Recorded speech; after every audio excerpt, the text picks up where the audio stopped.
सरवरा शाह करीमा दस्तगीरा अशरफा।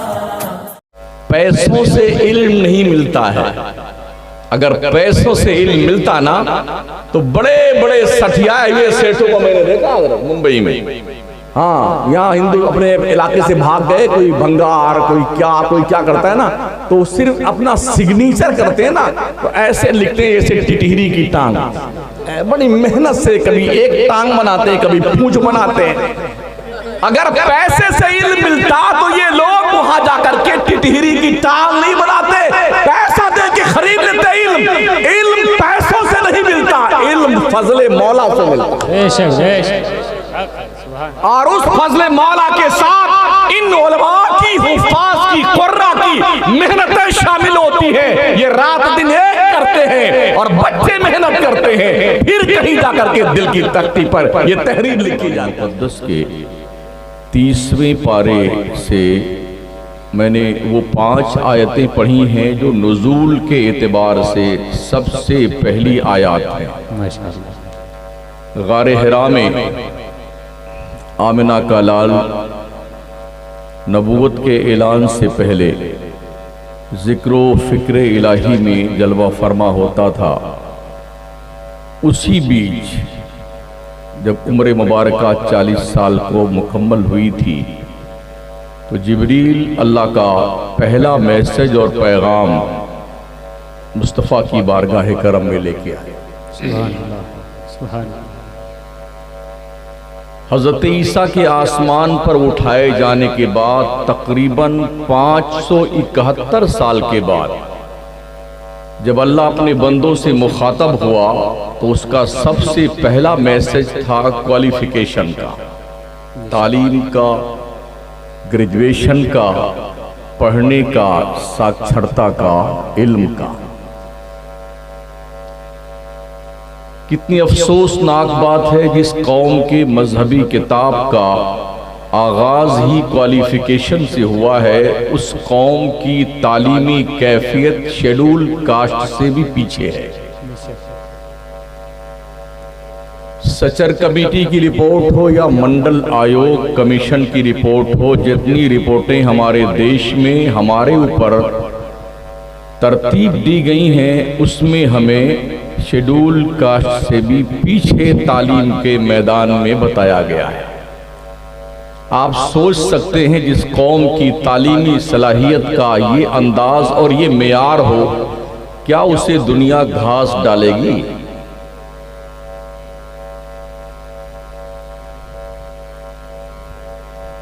पूरे मुल्क में जहां कहीं भी आप मारे जा रहे हैं ना, उसका एक ही सबब है, आप पढ़े लिखे नहीं।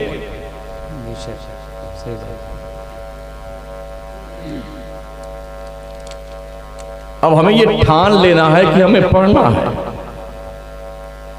कौन क्या कर रहा है उस तरफ नहीं देखना, हमें ये ठान लेना है कि हमें सिर्फ पढ़ना है और सिर्फ पढ़ना है। और जिस दिन हमारा कलम मजबूत हो जाएगा ना, तो हम अपना हक लोगों के हलक से निकालना जानते हैं।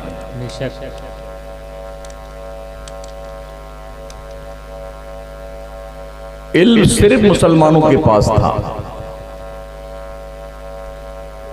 तरक्कियात का सारा जो शगुफा निकला है, जो सोते फूटे हैं, वो इस्लाम के दामन से फूटे हैं। कुरान के नुज़ूल से पहले दुनिया अंतरिक्ष में नहीं गई थी। दुनिया ने जमीन के अंदर से पेट्रोलियम और डीजल, गैस और खनिज विभाग का सारा मामला जो कुछ निकला है या नुज़ूल कुरान के बाद ही निकला है। इसलिए कि कुरान एक ऐसी मोहतम बिशान किताब है, वला रत्बिन वला याबिसिन इल्ला फी किताबिन मुबीन। खुश्की और तरी की कोई भी ऐसी चीज नहीं है जो कुरान में मौजूद ना हो। ये दावा सिर्फ कुरान करता है, बकिया कोई किताब नहीं करती। और बयान भी किस तरह से है, तिब्यान लिकुल्ल शै, हर शय का क्लियर वाज़ेह बयान कुरान में मौजूद है। हमने पढ़ा कहाँ है कुरान को? कब पढ़ते हैं? जब कोई मर जाता है तब पढ़ते हैं, और वो भी खुद नहीं पढ़ते हैं। दारुल रहीमिया में तशरीफ ले आएंगे मौलाना अकील साहब, आज हमारे अब्बा की कुरान खानी है, आप फातिहा करवा दीजिएगा। इस वक्त भी हमें तौफीक नहीं होती है कि हम खुद तो कुरान पढ़ें। दुनिया में बहुत सारे उलूम पाए जाते हैं, मगर अल्लाह की इज्जत की कसम, ये सारे उलूम कुरान की चौखट से निकले हुए हैं। हमारे नबी ने दारे अरकम से लेकर के सुफ़ा के चबूतरे तक सिर्फ एक ही किताब पढ़ाई, वो किताब है कुरान। 12वीं पास करने के बाद दुनिया का सिस्टम ये है, शोबाजात अलग अलग हो जाते हैं। कोई साइंस में जाता है, कोई मैथ में जाता है। साइंस में भी जाता है तो उसका हिसाब अलग थलग, कोई डेंटल स्पेशलिस्ट का रास्ता लेता है, कोई चर्म रोग का डॉक्टर बनता है, कोई ENT का डॉक्टर बनता है, कोई बोन स्पेशलिस्ट बनता है, और कोई जो है गुर्दे का माहिर बनता है, कोई तिल्ली का माहिर बनता है, कोई आंतों का डॉक्टर बनता है, कोई एलर्जी का डॉक्टर बनता है, कोई शुगर का डॉक्टर बनता है, कोई BP का डॉक्टर बनता है। सब के सब 4.5 5 साल एक सब्जेक्ट पे मेहनत करते हैं, तब जाके कोई ढंग का डॉक्टर बनता है। मेरे मुस्तफ़ा ने एक कुरान पढ़ाया था सुफ़ा के चबूतरे पे, वहीं डॉक्टर बनते थे, वहीं इंजीनियर बनते थे, वहीं लॉयर बनते थे, वहीं जज बनते थे। जितने उलूम थे मुस्तफा ने पिला दिए अपने सहाबा को। जो जिस राह पे गया उसने वहां झंडे गाड़ के आए। एक कुरान पढ़ाया था नबी ने। पहला मदरसा दारे अरकम था, उस मदरसे के फर्स्ट मुदर्रिस का नाम मोहम्मदुर रसूलुल्लाह सल्लल्लाहु, और उस मदरसे के मोहतमिम का नाम हजरत अबू बकर सिद्दीक। सुभान अल्लाह, सुभान अल्लाह, सुभान अल्लाह। सफा मरवा की पहाड़ी के पूर्वी समत में, पहाड़ के दामन में दारे अरकम, जहां पर मुस्तफ़ा करीम सल्लल्लाहु अलैहि वसल्लम छुप छुप के पढ़ाया करते थे। छुप छुप के पढ़ने वालों ने वो रिकॉर्ड कायम किया है, बद्र के मैदान के 313 मुजाहिदीन की औलाद आज दुनिया के नक्शे पे 2 अरब की तादाद में। दुनिया का हर 5वां व्यक्ति मुसलमान है, हर 5वां व्यक्ति। कोई ये ना सोचे कि हम मुसलमानों को जमीन से मिटा देंगे, जब 313 नहीं मिटे। क्या बात है, वाह। अब तो हम 2 अरब की तादाद है। हमें मिटाने वाले मिट गए, ख्वाजा को मिटाने वाला मिट गया पृथ्वीराज। कोई नहीं पूछता किधर मरा और किधर है वो। और वो ख्वाजा आज भी कब्र में सो रहा है। 800 साल से लेके अब तक अंग्रेजों ने बाज़ाब्ता नोट लिखा था, हमने हिंदुस्तान में एक कब्र को देखा है जो दिलों पे हुकूमत करती है। सुभान अल्लाह, सुभान अल्लाह, सुभान अल्लाह। हमने इस्लाम को समझा नहीं, हम गोश्त खाने के मुसलमान हैं। कुर्ता पजामा पहन लिया, हम मुसलमान हैं। जुम्मा टू जुम्मा नमाज पढ़ने आ गए, हम मुसलमान। काश हमने इस्लाम को समझा होता। क्या बात है। तो अल्लाह का सबसे पहला मैसेज जो आया है ना, वो तालीम का है। पढ़िए, इक़रा, ये पहला ही लफ्ज है, पढ़िए। और पढ़िए कैसे? बिस्म रब्बिकल्लज़ी खलक़, रब के नाम से पढ़िए। पढ़ते तो बहुत सारे लोग हैं, लेकिन जो रब के नाम से पढ़ते हैं वो फितने नहीं करते, वो बम नहीं बरसाते, वो आबादियों को खाकिस्तर नहीं करते, वो इंसानों को जीने का हक नहीं छीनते इंसानों से। जो रब के नाम से पढ़ते हैं वो रहमत बन के बरसते हैं, और जो रब के नाम से नहीं पढ़ते हैं वो बम बरसाते हैं। क्या आप बता सकते हैं नागासाकी और हिरोशिमा पे बम बरसाने वाले लोग जाहिल थे? क्या आप बता सकते हैं ट्विन टावर पर अटैक करने वाले जंगल में घास छीलने वाले लोग थे? जी नहीं, ये सब पढ़े लिखे लोग थे, क्वालिफाइड लोग थे, ग्रेजुएट लोग थे। आखिरकार ये जुनूनी मरीज क्यों बन गए? इन्होंने आबादियों को तबाह कर दिया, इसलिए कि इन्होंने रब के नाम से नहीं पढ़ा था। अगर रब के नाम से पढ़ते ना तो ये आबादियों को जला के राख नहीं बनाते। अगर रब के नाम से पढ़ते ना तो कभी भी इंसानों की जिंदगियों से खिलवाड़ नहीं करते। इसलिए कि इस्लाम का मैसेज है, पैगंबर का फरमान है, हरी घास को भी बगैर जरूरत तोड़ने से इस्लाम ने मना किया है। ये हरी घास खाम खाम कोई पत्ता तोड़ता रहता, कोई घास तोड़ता रहता है। हरी घासों को तोड़ने से बगैर जरूरत इस्लाम ने मना किया है। और इंसानों की बात तो दूर की है। मेरे मुस्तफा करीम सल्लल्लाहु ताला अलैहि वसल्लम अपने सहाबा के साथ एक गज़वे में थे, वापस लौट रहे थे, पड़ाव का वक्त आया तो जंगल झाड़ी थी, शाम का वक्त हुआ तो सहाबा से कहा गया कि यहीं पर पड़ाव डालना है, डेरा यहीं डालना है, रात ही गुजारनी है। तो सबने सारे घास फूस उखाड़ डाले और जहां पर ज्यादा घासें थी वहीं उठा के रख दिया और आग लगा के उसे जला दिया। चींटियां अपने सुराखों में थी, बेचारी वो जल भुन करके बाहर पड़ी हुई थी। मेरे नबी का गुजर उस तरफ से हुआ। आका ने पूछा, यहां पर किसने आग लगाई? कहा, या रसूलल्लाह, हम लोगों ने इस घास को आग लगाया तो इसमें चींटियां भी थी। नबी फरमाते, तुम्हें क्या हक बनता है कि अल्लाह की इस छोटी मखलूक के साथ ऐसा जुल्म किया तुमने? आग के जरिए से तुमने अजाब दिया अल्लाह की मखलूक को। तो जो इस्लाम बेजरूरत घास तोड़ने को मना करता हो, जो इस्लाम चींटियों को भी तकलीफ देने से मना करता, वो इस्लाम कब ये इजाजत देगा कि इंसानों की जिंदगी से खिलवाड़ किया जाए?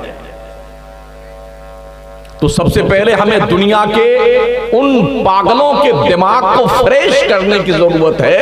ऐसे उलमा की जरूरत है जो दिमाग में पलने वाले कीड़ों को निकाल करके सही ढंग से उनका इलाज कर सके कि इस्लाम आतंकवाद का मजहब नहीं, इस्लाम से बढ़िया पीसफुल मजहब दुनिया में कोई नहीं पाया जाता। झूठे हैं वो लोग, दलिद्र हैं वो लोग, जालिम और कायर है वो लोग जो कहते हैं इस्लाम आतंकवाद फैलाता है। दुनिया के नक्शे पे इस्लाम ने सिर्फ पीसफुल पैगाम दिया है और तारीख भरी पड़ी है दहशतगर्दी किसने फैलाई? हमने नहीं, कोई और है। रब फरमाता, इक़रा बिस्मि रब्बिकल्लज़ी खलक़, पढ़िए अपने रब के नाम से ए मुस्तफा जिसने तुम्हें पैदा किया। ये मफ़हूम आयात पढ़ रहा हूं, तर्जमा करने का हक सिर्फ इमाम अहमद रजा को था। वो कंजुल ईमान में देखिए, इक़रा बिस्मि रब्बिकल्लज़ी खलक़ खलक़ल इंसाना मिन अलक़, वो रब जिसने इंसान को खून की फटक से पैदा किया। इक़रा व रब्बुकल अकरम, पढ़िए अपने इज्जत वाले रब के नाम से। अकरमुल्लज़ी अल्लमा बिल कलम, जिसने कलम से लिखना पढ़ना सिखाया। अल्लमल इंसान मा लम यालम, इंसान को वो कुछ सिखाया जो वो नहीं जानता।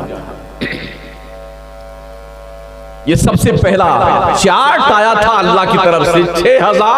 6666 आयतों में से ये वो 5 आयतें थी जिसमें रब ने अपनी मारफत का भी पता दिया और ये मैसेज दिया, बगैर पढ़े रब की मारफत भी मुमकिन नहीं है।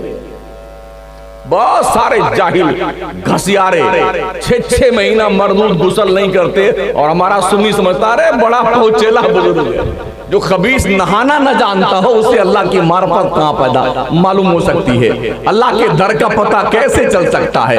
इस बात को दिमाग से निकाल दीजिए। बगैर इल्म के, वो चाहे इल्म जाहिरी हो या इल्म लदुन्नी हो, अल्लाह का अतिया हो, कोई शख्स वली नहीं होता है। जाहिल, गमार, अनपढ़, उजड़, नापाक, गलाजत में पड़े हुए लोग वली नहीं बन सकते। समझ रहे हैं? तो सबसे पहले हमें अपने दिमाग से ये निकालना होगा, आदमी अपने हर मुश्किल का इलाज ढूंढता कि कोई मिल जाए, कोई अल्लाह वाला मिल जाए और वो मेरी नैया पार लगा दे।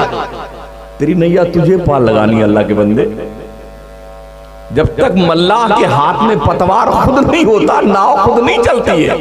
आपने मेहनत करनी है, आपने कोशिश करनी है, आपने तगो-दो करनी है, तब आपकी कश्ती साहिल मखसूस से हमकिनार होगी। इन पगलाए हुए बाबाओं के पीछे क्यों फिरते हो? ये कुछ नहीं कर सकते। जन्नतें बांटने वाले कब्रों में गए, जो दजला के रेत पे बैठ के जन्नत बनाते थे और जुबैदा जैसी खातून को जन्नत बेचा करते थे, वो गए अपनी कब्रों में। अब तो ढूंढिए चिराग लेकर के ऐसा बंदा, शायद वो बायत कहीं मिले। अगर कोई होगा भी कहीं जंगल मंगल में पड़ा होगा बेचारा। पढ़िए रब के नाम से। इल्म मुसलमानों के पास में था, मुसलमानों का। आपने नाम सुना स्पेन का?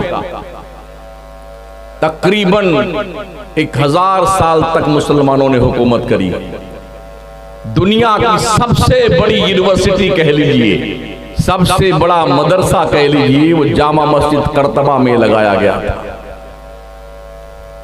उस जामे मस्जिद करतबा में यूरोप का अंग्रेज कतार लगा करके एडमिशन के लिए घंटों नहीं महीनों खड़ा रहता था। जब इस्लाम के मतवाले दुनिया में इल्म की खैरात बांट रहे थे, तो यूरोप का जंगली इंसान, अंधेरों में घूमने वाला और रहने वाला इंसान, इस्लाम के मदरसे की चौखट पर इल्म की भीख मांगने के लिए लाइन में खड़ा हुआ। आज जिस तरह से हमारा मुसलमान अपने बच्चों को पढ़ाने के लिए कॉन्वेंट स्कूल की कतार में खड़ा रहता है, इंग्लिश मीडियम स्कूल के सामने कतार में खड़ा रहता है ना, ऐसे ही ये पगलाए हुए लोग, उन भिखारियों की बात मैं कर रहा हूं जो आज इस्लाम के दहलीज से खैरात पा करके इल्म की दुनिया की बेताज बादशाह बने बैठे हैं और दुनिया को अपना गुलाम समझते हैं। ये लोग भीख मांगते थे इस्लाम की चौखट पर, इल्म की खैरात मांगते थे। जब इनके बच्चों को एडमिशन मिलता था करतबा की जामे मस्जिद के मदरसे में, तो यूरोप में खुशियां मनाई जाती थी कि हमारे बच्चे को एडमिशन मिल गया मदरसे में। आज मदरसों में एडमिशन देने कौन आता है? जो बच्चा हर मदरसे में फेल हो जाए, कहीं काम का ना हो, मंद बुद्धि का हो, दिमाग भ्रष्ट हो, कभी हाफिज बनने में रखा तो नहीं चल पाया, मौलवी की लाइन में डाला तो नहीं पढ़ना आया, कुछ नहीं, काखा गगा भी नहीं पढ़ने आया, तब लोग आते हैं मौलाना अकील साहब, हजरत मुफ्ती साहब, किबला कासिम साहब, इसको तो यही डाल दिया, हमारे बच्चे को यही डाल दिया। बताइए, हमारे मदरसे पालते भी हैं और पढ़ाते भी हैं। और हैरत होगी आपको, वो मंद बुद्धि के बच्चे जो कहीं चल नहीं पाते, इन असातिज़ा का आप एहसान मानिए कि उसके भी उस मंद बुद्धि के दिल पर कुरान के 30 पारे के हिफ्ज़ की तहरीर लिखते हैं। 30 पारा याद करना मामूली बात है। अल्लाह फरमाता लौ अंज़लना हाज़ल कुरान अला जबलिन लराइता खाशियम मुतसद्दियम मिन खशियतिल्लाह। अगर मैं कुरान को पहाड़ों पे नाजिल करता तो ए मुखातब तू देखता कुरान के बोझ से खशियत रब्बानी की बुनियाद पर पहाड़ रेजा रेजा हो जाता। जिसका बोझ पहाड़ जैसा ताकतवर वजूद बर्दाश्त ना कर सके, मुसलमान के 6 साल का बच्चा, 7 साल का बच्चा, 8 साल का बच्चा, 7-7 महीने में, 1-1 साल में, 1.5 साल में, 2-2 साल में, 3-3 साल में वो बच्चा पूरे कुरान के 30 पारे अपने दिल के तख्ती पे नोट कर लेता है। क्यों ना हो? मेरा रब फरमाता वलक़द यस्सरनल कुरान लिज़िक्रि फहल मिन मुद्दकिर। हमने कुरान को याद करने वालों के लिए आसान कर दिया। है कोई याद करने वाला? आए तो सही याद करने के लिए। कितना पाकीज़ा कलाम है। देखें तो इबादत, चूमें तो इबादत, पढ़ें तो इबादत, छुए तो इबादत, अमल करे तो इबादत। इबादत के साथ तरक्कियात के मनाजिल और मदारिज तय करते हुए दुनिया की इमामत का हक आपको मिल जाए।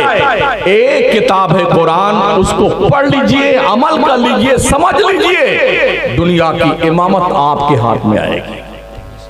पढ़िए, अल्लाह ने हुक्म फरमाया पढ़िए। पैसों से इल्म नहीं मिलता है। अगर पैसों से इल्म मिलता ना तो बड़े बड़े सठियाए हुए सेठों को मैंने देखा मुंबई में। हाँ, यहाँ हिंदू अपने इलाके से भाग गए, कोई भंगार, कोई क्या करता है ना, तो सिर्फ अपना सिग्नेचर करते हैं ना, तो ऐसे लिखते हैं जैसे टिटहरी की टांग। बड़ी मेहनत से कभी एक टांग बनाते हैं, कभी पूंछ बनाते हैं। अगर पैसे से इल्म मिलता तो ये लोग वहां जाकर के टिटहरी की टांग नहीं बनाते, पैसा दे के खरीद लेते। इल्म पैसों से नहीं मिलता, इल्म फजले मौला से मिलता। और उस फजले मौला के साथ इन उलमा की, हुफ्फाज की, कुर्रा की मेहनतें शामिल होती हैं। ये रात दिन एक करते हैं और बच्चे मेहनत करते हैं, फिर कहीं जाकर के दिल की तख्ती पर ये तहरीर लिखी जाती है। कदर कीजिए। आज की तारीख में सबसे छोटा कोई है तो मौलाना हाफिज जी, इमाम साहब, यानी जिसकी मुर्गी भी नहीं सुनती वो मरबूद आकर के 4 बात इमाम को सुना के जाए। जिसके घर में बकरी भी नहीं सुनती ना, अपने घर का सारा गुस्सा मस्जिद में, तो तुम्हारे बाप का घर नहीं है मस्जिद, अल्लाह का घर है। और मौलाना, इमाम, हाफिज, कारी, मुअज्जिन तुम्हारे बाप के गुलाम नहीं है, अल्लाह पाक के घर के गुलाम है। इसलिए सठिया करके अपनी हिमाकत और जहालत की धौंस मत जमाओ, शरीफ इंसान बनो, इंसानियत सीखो। मुस्तफा करीम के फरमान की रोशनी में मस्जिद के अंदर सफाई करने वाले का इतना ऊंचा मकाम है, दुनिया का अरबपति भी खुदा की कसम उसके पैर की जूते के बराबर है। एक खातून मस्जिद नबवी में सफाई करती थी, उनका इंतकाल हुआ था ना, रातों रात दफना दिया गया। नबी ने फरमाया मुझे ही बताते, मैं भी जनाजे की नमाज पढ़ता रहता। ये मकाम है अल्लाह के घर में झाड़ू देने वाले। और हम भी इमाम है ना मस्जिद में, लेकिन हम तो ठीक ठाक इमाम। पूरा देश जानता है कि हम कैसे इमाम हैं।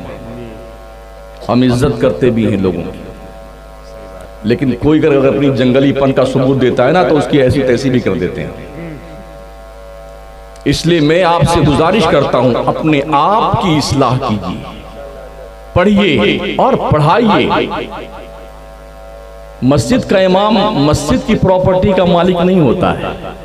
आप देखें ना, हमारे इस मुल्क में बिरादरान वतन के जो मंदिर का पुजारी होता है वो मंदिर की सारी प्रॉपर्टी का मालिक होता है, चाहे काला करे, चाहे सफेद करे, चाहे लाल करे, चाहे हरा करे, कोई पूछने वाला नहीं।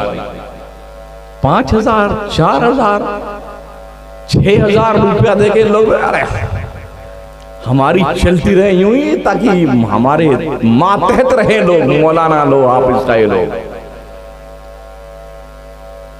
जब से ये जंगलीपन की सोच हमारी कौम के पास आई ना, दुनिया ने इस कौम को पैर की जूती बना दिया है। जब उलमा की क़यादत थी तो फजले हक खैराबादी जैसा आलिम पैदा हुआ। किसने इस देश को आजादी का बिगुल बजा करके आजाद कराने का पहला अवार्ड हासिल किया? वो कोई पंडित जी नहीं थे, वो कोई प्रोफेसर नहीं थे, लेक्चरर नहीं थे, डॉक्टर नहीं थे, चटाई पर बैठकर पढ़ने वाला एक आलिम दीन था जिसे अल्लामा फजले हक खैराबादी कहते हैं। ये उलमा का मकाम। जब दुनिया उलमा की कदर करती थी ना तो दुनिया मुसलमानों के पैरों की जूती बनी हुई थी। और जब से दुनिया ने उलमा की कदर करना बंद कर दिया, लोग समझते हैं ये हम 5, 7, 10 हजार देके ये हमारे गुलाम हैं। गुलाम कोई किसी का नहीं होता यार। गुलामी का कॉन्सेप्ट तो अरब में भी खत्म हो गया है, वहां भी कोई गुलाम नहीं। यहाँ क्या गुलामी है? आप किसी को दिन भर की मजदूरी पे रखे ना तो वो भी 5 घंटे की ड्यूटी करने आता है, 5 घंटे में 4 मरतबा पेशाब करने जाएगा, 3 मरतबा पानी पीने जाएगा और 2-4 मरतबा बैठ करके यूं ही बीड़ी पीता रहेगा। तुम्हारा 5 घंटे में से 3.5 घंटा काम करेगा, तुम कुछ कह भी नहीं सकते हो। क्या ख्याल है आपका? 24 घंटे ड्यूटी करने वाला इमाम, मुअज्जिन, मुदर्रिस, मर जाओ तो जनाजा पढ़ाए तुम्हारी, तीजा, फातिहा, 10वां, 20वां, 40वां बरसी, शादी हो तो निकाह पढ़ाए, पैदा हो तो अजान पढ़े, इकामत पढ़े, और बीमार पे फूंक फांक भी करे, छू छा भी करे, इतना सारा काम करने वाला और फिर एहसान नहीं मानती हमारी कौम। यार बड़ी हैरत की बात है, बड़े ताज्जुब की बात है। तो अंग्रेज ड्यूटी लगाता था कि बच्चों जाओ एडमिशन मदरसे में लेके आओ। हमारा मुसलमान आज की तारीख में मदरसों में बच्चों को भेजने शर्म महसूस करता है, बल्कि चुनता है अगर 4 बच्चे पैदा हुए ना तो जो बहुत खूबसूरत होगा तो दोनों खूब खिलाएंगे, इंशाअल्लाह डॉक्टर बनाएंगे इंशाअल्लाह। दूसरे नंबर का पैदा हुआ थोड़ा उससे हल्का फुल्का था, इंशाअल्लाह इसे इंजीनियर बनाएंगे। तीसरा और आया तो इंशाअल्लाह इसे वकील बनाएंगे। और चौथा थोड़ा एक आंख छोटी थी एक बड़ी थी, या थोड़ा काला कलूटा था बेचारा, या एक पैर छोटा बड़ा हो गया आड़ा टेढ़ा, इंशाअल्लाह इसे हाफिज बनाएंगे, इसे मौलाना साहब बनाएंगे। बस सुन लो लोगों, जब तुम मरने लगोगे ना तुम्हारा डॉक्टर कहीं गुर्दा चोरी कर रहा होगा, तुम्हारा इंजीनियर कहीं फर्जी दस्तखत करके कोई पुल पास करवा रहा होगा, और तुम्हारा लॉयर बैठ के काली काली कोट पहन के काला काला कलम चला रहा होगा। वही लूला लंगड़ा एक छोटी आंख वाला एक बड़ी आंख वाला, जब तुम मरने लगेगा ना और जब तेरी रूह तेरे गले में अटकेगी, कल्ला इज़ा बलगतित तराक़ी वक़ीला मन राक़ वज़न्न अन्नहुल फ़िराक़ वल्तफ़तिस साक़ु बिस्साक़, तेरी रूह तेरे गर्दन में अटक जाएगी ना, तब तू किसी को, अरे किसी पढ़ने वाले को बुलाओ, तो वही बेचारा आएगा पढ़ने के लिए, या अल्लाह ये मेरा अब्बा मर रहा है, अगर वक्त आ गया तो आसानी से रूह निकाल दे, और अगर वक्त नहीं आया अल्लाह इसकी तबीयत ठीक कर दे। नारे तकबीर, नारे रिसालत, अहमद हुजूर पीर तरीक़त हुजूर सैयद हसन मियां साहब क़िबला, अज़मत कुरान कॉन्फ्रेंस, उलमाए अहले सुन्नत, मशाइख़ अहले सुन्नत, नारे तकबीर, नारे रिसालत, फैज़ाने मक़सूद फैज़ाने मख़दूम अशरफ, नारे तकबीर, नारे रिसालत।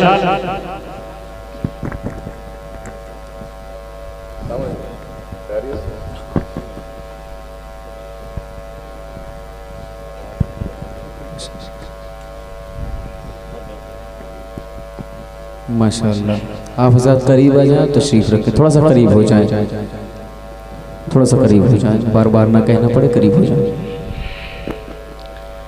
बैठिए सर। शहज़ादे रसूल नादिश मिल्लत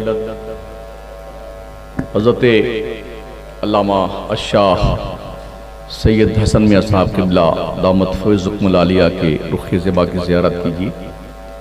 दुरूशी पढ़ने अल्लाहुम्मा सल्ली अला सय्यिदना मौलाना मुहम्मदिन व अला आलिहि व अस्हाबिहि व बारिक वसल्लिम सलातन व सलामन अलैका या रसूल अल्लाह। हम देखते हैं जब लोग कमा के लौटते हैं ना बम्बई और बड़े बड़े शहरों से, वो जब शौक चर्राता है तो कव्वाली करवाते हैं, कहीं मुशारा की महफिल, और बड़े बड़े बिल्ले उल्ले लगा करके खूब घूमते हैं। और लोगों जब तुम वापस कमा के आओ, तुम्हारा शौक चल रहा है ना, तो दारुल रहीमिया में एक कमरा बनवा दिया करो। क्या बात है, माशाअल्लाह। मदरसों में इमदादो इआनत कर दिया करो, तो तुम्हारे मरने के बाद तुम्हारी कब्रों में रोशनी का इंतजाम होगा। ये मुशायरा करने वाले और कव्वाली की जोत जगाने वाले तुम्हारी कब्रों में स्याही का इंतजाम करेंगे। सुन लीजिए कान को, इसलिए कि मुशायरे बाशरा हजरात इसमें नहीं आते हैं, अब तो शायरात भी जलवा फरमा होती। पहले सिर्फ शोरा आते थे ना, अब शायरात आती हैं। पूरा हिसाब किताब से, जैसे कोई दुल्हन जाती नहीं ससुराल पहली रात में, ऐसे बन ठन के देखा मैंने। पोजोज देखते कभी कभी आ जाता उसमें व्हाट्सएप पे, यहाँ का मुशायरा वहां, और फिर आधा दुपट्टा सर पे और आधा गर्दन में तशरीफ रखता है, और यहां से लेके वहां तक मजमा, बाबा बाबा दुबर्रर इरशाद तिबर्रर इरशाद। तो इनाम सर साहब फरमाते हैं जैसे आपकी बहन है वैसे, तो बहन को यहाँ स्टेज पे लाने की तुम्हारे अब्बा ने कहा था।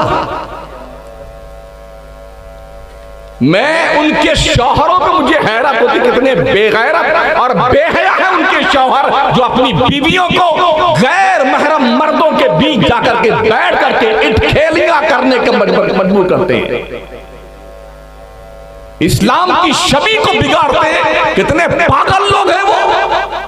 नाम मुसलमानों का, ये फलां शायरा है, ये फलां शायरा है, ये बलरामपुर की है, ये कानपुर की है, ये फलां शायरा है, ये फलां शायरा है। मुसलमानों, इस पागलपन के जंगल से बाहर निकल करके उजालों में आओ और कुरान की रोशनी में जिंदगी गुजारो, मुस्तफा प्यारे के हदीस की रोशनी में जिंदगी गुजारो। जब कमा करके अल्लाह ज्यादा पैसा दे देना तो मदरसों में आकर के कभी एक बार देख लिया करो कि बच्चे कैसे पढ़ते। क्या बात है, बेशक आके देख लिया। बड़ी गुर्बत के आलम में मदरसे चलते हैं, बड़ी गुर्बत के आलम। जो असले इल्म है उस इल्म को हमने इतना हल्का समझाया। चटाई कहीं है तो है, नहीं है तो नहीं है, टिपाई है तो है, नहीं है तो नहीं है। साउथ अफ्रीका की सरजमीन पर हमारी एक जमात गई, वहां पर दारुल चलते हैं, तो उन बच्चों से पूछा गोश्त कितने दिन से नहीं खाया। उनका जवाब था 6 महीना हो गया हमने गोश्त नहीं खाया। और रोजाना बोटियां नोचने वालों, कितनी मेहनत से इल्म हासिल किया जाता है, कितनी जाफशानी से इल्म हासिल किया जाता है। तो साउथ अफ्रीका के जंगल में कोई सब्जी उगती है तो उस सब्जी को ढूंढने के लिए बच्चे घंटों सफर करते हैं, वो मिल जाती है तब कहीं सब्जी बनती है, वरना कभी सूखा चावल ऐसे ही खा जाते हैं और फिर वो आलिम बनते हैं, हाफिज बनते हैं और कारी बनते हैं। सोचिए,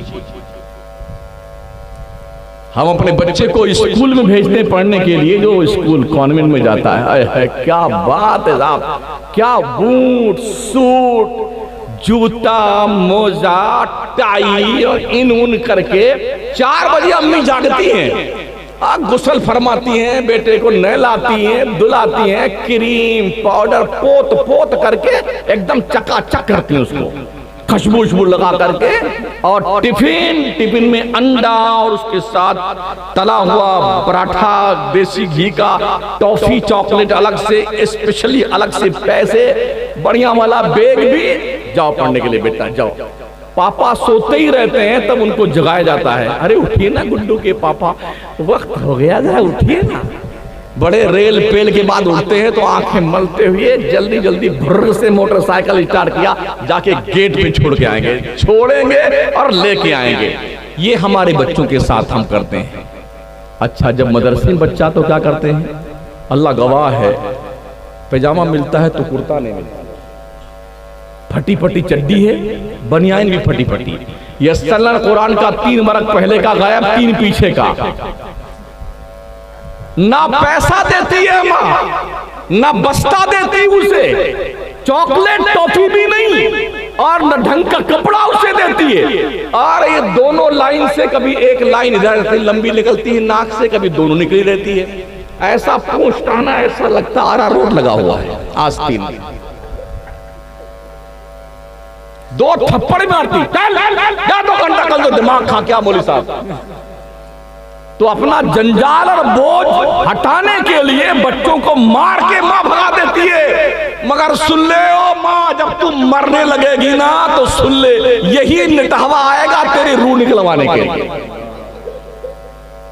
कुरान पढ़ के, यासीन पढ़ के तेरी रूह को आसानी से निकलने की दुआ यही करने आएगा जिसको तूने ना चॉकलेट दिया है, ना पैसे दिए हैं, ना ढंग के कपड़े दिए हैं, ना जूते दिए हैं, और फटा हुआ यह सल्लल्लाहु कुरान दे के भगाती रही। ये बच्चा तेरी रूह के लिए आसानी से निकलने की दुआ यही करेगा यासीन पढ़ करके, और तेरे मरने के बाद तेरी कब्र के सरहाने बैठ के यही कुरान पढ़कर तेरे बख्शिश की दुआ यही बच्चा करेगा जिसको तूने कभी जिंदगी में घास नहीं डाला। मुझे नहीं पता कैसे बच्चे यहां पढ़ते हैं, क्योंकि मैं अंधेरे में आया हूं रात में और देखा भी नहीं कितने कमरे हैं।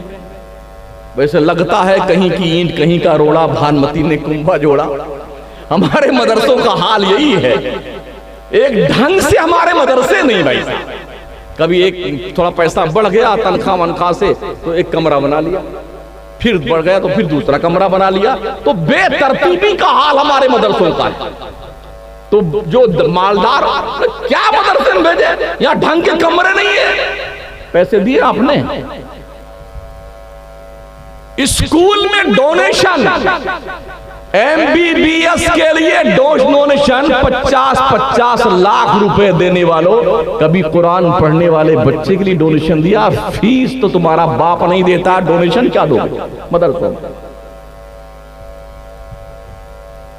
ढंग का संडास नहीं, वजू खाना ढंग का नहीं है, बैठने के लिए कोई जगह ढंग की नहीं मदरसों में, इल्ला माशाअल्लाह। और हम तवक्को करते हैं यहां से ओहो मोहम्मद बिन कासिम क्यों नहीं निकलते हैं, यहां से महमूद गजनवी, सुल्तान सलाहुद्दीन अय्यूबी ये क्यों नहीं निकलते हैं, इमाम गजाली क्यों नहीं पैदा होते हैं?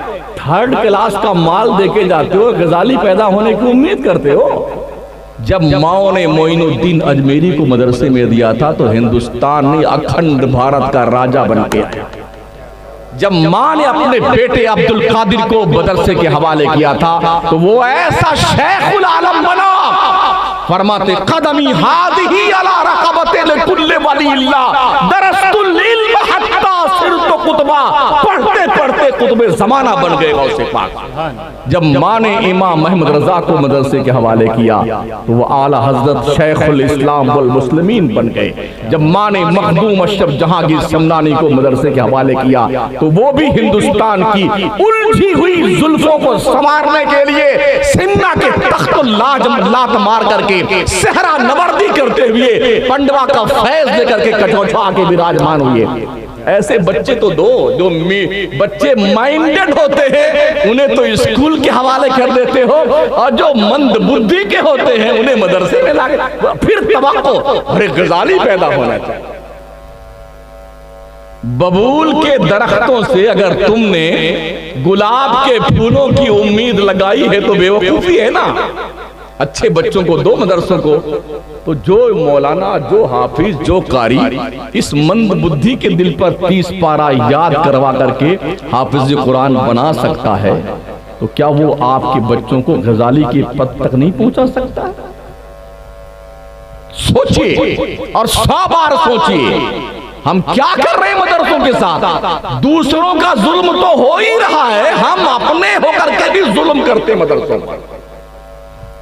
वैसे मैं चंदा वंदा तो करता भी नहीं हूं। एक बार गया था तो जितनी गाली मुझे याद थी उतनी दे डाली थी सेठ साहब को बंबई में।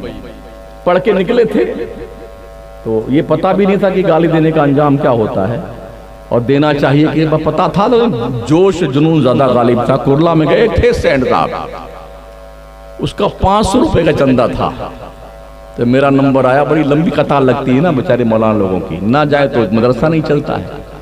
तो जब मैं गया मैंने कहा भाई आपका 500 का चंदा है। ये चंद्रा मोड़ नहीं कहीं है, हाँ यहाँ पढ़ाता था, वहीं से गया था, 6 महीना वहां पढ़ाया था। तो क्या कहता है आपने 1 सिफर बढ़ा दिया है। रसीद को फाड़ करके उसी कमरे में ले तेरे की दे तेरे की। मौलाना लोग यार क्या मौलाना, हमने ये हराम को समझता आपने क्या कहा है। सेठ के जो अनाप शराब मुझे बकरा था बका, चंदा मुझे नहीं करना आता, लेकिन देखा है चंदा करने वाले उलमा को बेचारों।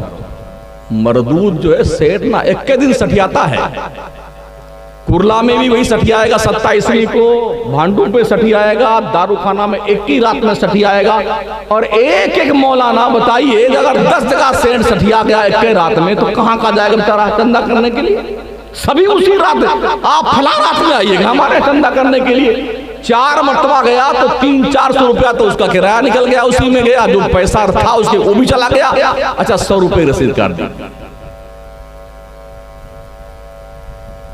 ये आंखों देखी बात कर रहा हूं, आंखों देखी, किसी की सुनी बात नहीं करता हूं। तो हमारी कौम खुद जुल्म करती है मदरसों पर। ये पनपेंगे कैसे मदरसे हमारे? माशाल्लाह हिंदुस्तान में अच्छे अच्छे इदारे भी हैं, बड़े बड़े इदारे भी हैं। अशरफिया है, रौनाही है, जामतुल इस्लामिया है, बराऊं शरीफ है, अलीमिया है, जायज़ का है, कचौचा शरीफ में बहुत सारे बड़े बड़े इदारे भी हैं माशाल्लाह, लेकिन बहुत अकल्ले कलील है, बहुत कम है। इनकी तादाद बढ़नी चाहिए। ढंग के मदरसे होने चाहिए जहां सेठ भी अपने बच्चे को पढ़ाने लाए ना तो उसे भी एहसास हो कि हमारा बच्चा गरीब नहीं है। हमारे मदरसे गुर्बत के शिकार है। इमारत देख करके ही लगता बहुत गरीबों का मदरसा है। सिर्फ यही की बात नहीं करता हूं, पूरे मुल्क में जाते हैं ये हालात हमारे। अपना घर अच्छा बनाने वालों, सजाने वालों, अल्लाह का घर भी अच्छा बनाओ और रसूल अल्लाह का घर भी अच्छा बनाओ। मदरसे रसूल अल्लाह का घर है। पढ़ाइए अपने बच्चों को, इल्म दीजिए, सिखाइए अपने बच्चों को। यकीनन ये इल्म यहां भी काम आएगा, मरने के बाद भी काम आएगा, हश्र में भी काम आएगा। और बगैर इल्म के रब की मारफत मुमकिन नहीं है। अल्लाह ने हमें अपनी मारफत के लिए पैदा किया है, मारफते किरदार के लिए। हम में से कितने हैं जो अल्लाह को पहचानते हैं? इल्म हमारे पास नहीं है। अगर आपने ये सोचा है ये सब जिम्मा मौलाना लोगों साहब का है, हजरत लोगों का है, पीर साहब का है, हाफिज जी लोगों का है, हम तो आजाद हैं फ्रैंकली एकदम। हमें हमारा काम करना है, धंधा करना है, रुपया पैसा कमाना है, ये सब इनका काम है। तो याद रखिए आप बहुत खता पर हैं, बहुत गलती में। दीन मजहब फैलाना ये हमारे बाप की कोई जिम्मेदारी नहीं है। पढ़े इसलिए फैला रहे हैं, सीखे इसलिए सिखा रहे हैं। हर मुसलमान की जिम्मेदारी है तबलीग दीन करना, समझ रहे हैं? और इल्म की फजीलत यूं भी आप सोचिए, अल्लाह ने फरमाया नून वल कलमी वमा यस्तुरून, कसम है कलम की और जो कुछ कलम लिखता है। रब ने कलम की कसम क्यों बयान की? कुछ तो दम है कलम में। अच्छा बहुत सारे हमने अनपढ़ों को देखा है, उनको लिखना तो नहीं आता है, पढ़ना भी नहीं आता, मगर 3-3 कलम लगा के रखते हैं ताकि सामने वाले को डाउट ना हो कि ये पढ़ा लिखा नहीं है। 3-3 4-4 कलम लगा के रखते हैं। कभी कभी ऐसा इत्तेफाक होता है, अनपढ़ लोग भी अखबार ले लेते हैं तो ऊपर का नीचे करके पढ़ते हैं, तब उनका भरम खुलता है कि जाहिल आदमी है, पढ़ा लिखा नहीं है, सिर्फ सामने वाले को धौंस जमाने के लिए अखबार ले रखा है इसने। पढ़िए लोग, कुरान पढ़िए। आपको अर्ज करूं मैं, मेरे आका अलैहिस्सलाम के प्यारे दीवानों, पढ़ने वालों ने घर छोड़ दिया है। शेख अब्दुल कादिर जिलानी सरकार कस्बा जिलान से बगदाद पढ़ने गए और वहां पढ़ने गए, वापस पलट के घर नहीं आए। मां का इंतकाल भी हो गया, दोबारा मां का चेहरा देखना नसीब नहीं हुआ। आज तो ये है ना माशाल्लाह, मदरसे में आपके बच्चे पढ़ रहे हैं, बकरीद में छुट्टी 5-7 दिन की, बच्चे घर आ गए, मुहर्रम में छुट्टी, बच्चे घर आ गए, रबीउल अव्वल में छुट्टी, बच्चे घर आ गए। इस तरह से घर पहुंच जाते हैं बच्चे। और यूं भी आपका शौक चर्राने लगता है तो आप यहां आके मिलके जाते हैं, ऐसे बुला लेते हैं बच्चों को। तसव्वुर कीजिए उस जमाने का जब बच्चा घर छोड़ के पढ़ने जाता था और कोई सहारा नहीं होता था, और हालत ये होती थी खाने पीने की। कभी कभी ऐसा हुआ सरकार शेख अब्दुल कादिर जिलानी 2-2 महीना खाना नहीं खाए। आज तो माशाल्लाह जैसी भी रोटी चटनी मिलती मदरसों मिल तो रही है। जब कुछ नहीं मिलता था तब पढ़ने वाले इस ढंग से पढ़ते थे कि पढ़ पढ़ के कुतुबे जमाना बन गए, पढ़ के गौस बन गए लोग, अल्लामा ज़मा बन गए लोग पढ़ करके, जब खाने को नहीं मिलता था। घास खाते थे, घास की पत्तियां खाते थे साल साल भर। अरे बुला लीजिए स्टेज पे, आज के दूल्हा तो यही लोग हैं माशाल्लाह। आ जाओ। माशाल्लाह। सरकार ख्वाजा मोइनुद्दीन चिश्ती जो निकले ना पढ़ने के लिए, तो पीर को पढ़ने के बाद पीर तलाश किया और फिर 20 साल तक पीरो मुर्शिद के साथ आगे आगे पीर चलता था, पीछे पीछे मुरीद चलता था। सरकार ख्वाजा कुल ख्वाजगा अताए रसूल हिंदल वली की ये पोजीशन थी। 20 साल तक अपने पीर की नालैन उठा के फिरते थे उनके साथ, तब जाकर के खलीफा बनाया था। आज तो खिलाफत भी गोली मूंगफली की दुकान हो गई हजरत। हाँ, 2 मरतबा दावत कर जी, हमारे खलीफा आप भी खलीफा, आप भी खलीफा, आप भी खलीफा। तेरी ऐसी की तैसी खिलाफत हो गई या कोई मूंगफली है? पहले लोग दिल साफ करते थे, दिल, और जब दिल का आईना बिल्कुल शफाफ हो जाता था तब जाकर के खिलाफत का टप्पा लगाते थे उसमें। 20 साल तक ख्वाजा मोइनुद्दीन चिश्ती ख्वाजा उस्मान हारूनी के साथ घूमते और फिरते रहे। जब पीर ने समझा अब इस लायक मुरीद बन गया है, तब दिल पे खिलाफत की मोहर लगाई। समझ रहे हैं? बड़े बुरे हालात है। गुजरात में जाइए, ना दाढ़ी है ना मोछ है, खलीफा साहब है। कोकन में गए, वहां भी खलीफा साहब है। जुम्मा भी मरदूद नहीं पड़ता, खलीफा साहब है। अब ये डिग्री में शामिल हो गया। मौलाना लोगों के नाम के साथ एक डिग्री में इजाफा हुआ, खलीफे फलां। जब उनके अस्माए गिरामी पोस्टर में लिखे जाते हैं, ये भी दर्शाया जाता है खलीफे फलां जी। अब ये हालत हो गई लोगों, गोया के लोगों ने इसकी कदर नहीं समझी, खिलाफत होती क्या है। तो पढ़ने वाले किस ढंग से पढ़ते थे। एक साहबजादे अपने माँ से इजाजत लेके बगदाद पढ़ने आए। माँ ने कहा बेटे पढ़ने तो जा रहे हो, खाना तो मिलेगा नहीं उधर। तो माँ ने 100 रोटियां बनाई और रोटी बना के सुखा दिया। कहा बेटे ले जाओ इसको और पढ़ना बगदाद शरीफ जाकर के। पढ़ने आए तो सालन तो था नहीं, रोटी लेते 24 घंटे में 1 रोटी खाते थे। कैसे? दरियाए दजला किनारे जाते और प्याले में पानी भर लेते, उसी में रोटी चूर करके खा लेते थे। 100 रोटी जब खत्म हो गई तो उस्ताद की दहलीज छोड़ करके रोते हुए वापस आने की नौबत आ गई। जूती बेच दी अपनी, कुछ दिन उसका पैसा चला। जुब्बा बेच दिया, फिर कुछ दिन चला उसका पैसा। अब कुछ नहीं बचा तो रोते हुए आए, कहा माँ पैसे नहीं थे इसलिए मैं पढ़ने से मायूस रह गया, मैं पढ़ने से जो है आरी रह गया, मैं इल्म के समंदर में पहुंच करके भी पूरा गोता नहीं लगा पाया।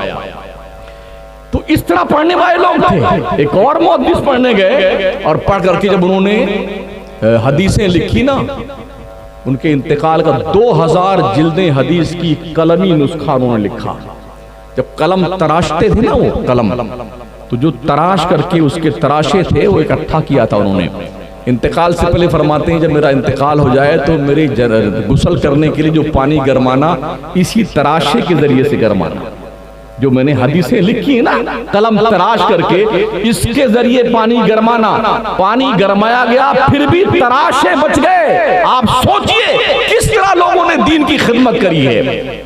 मैं घंटों घूमता रहा दजला के रेत पर जिस पर बहलोल दाना ने जन्नत बनाई थी, जहां शेख अब्दुल कादिर जिलानी बैठ के हदीस याद किया करते थे, जिस रेत पर इमाम बुखारी पढ़ते थे, इमाम आजम पढ़ते थे, जुनैद बगदादी पढ़ते थे। टहलता रहा तसव्वुरात की दुनिया में, पीछे कई सौ साल जाकर के उस दौर को याद किया जब हमारे बुजुर्गों ने दजला के रेत पे चल चल के टहल टहल करके बैठ बैठ करके हदीसें पढ़ी थी और पढ़ाई थी। आज ये ज़ौक़ कहां खत्म हो गया। इमाम शाफी रहमतुल्लाह ताला ले पढ़ने गए मदीने तैयबा हजरत इमाम मालिक की बारगाह में, और जब पढ़ने पहुंचे तो कई साल पढ़ते रहे पढ़ते रहे पढ़ते रहे। माँ ने हुदैबिया के मकाम पे आकर के अलविदा कहा था और जब मुहद्दिस बन के लौटे तो उस्ताद मोहतरम ने बहुत सारा इनाम दिया। आज तो ये हालत है इल्ला माशाअल्लाह, बच्चे से ही समोसा मंगा के लोग खा लेते हैं।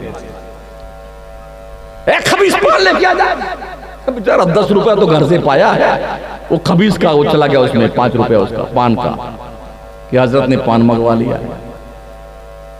ये उस दौर के असातिज़ा थे, जब बेटा पढ़ के शागिर्द लौटने लगा ना, 1000 घोड़े, 1000 ऊंट, 1000 भेड़, 1000 बकरियां, 1000 गुलाम, 1000 कनीज उस्ताद हजरत इमाम मालिक मुहद्दिस मदीना ने हजरत इमाम शाफी को नजराना दिया, अपने शागिर्द को नजराना दिया।